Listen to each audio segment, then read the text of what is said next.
In front of me is VIVO V50 and today I would like to show you how you can open apps in pop-up view.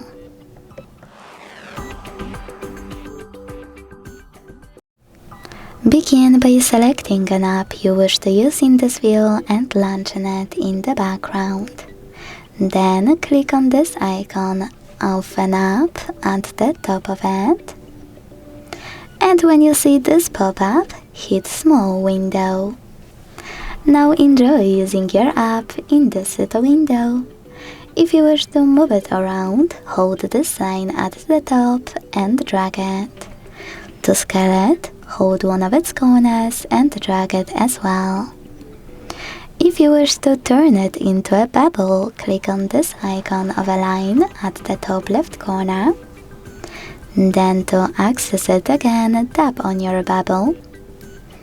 And to use it in full screen view, click on this icon also at the top left corner, right next to your line. Now to close your window completely, hit X at the top right one. Thanks so much for watching. If you enjoyed this video, don't forget to leave a like, comment and subscribe. Bye!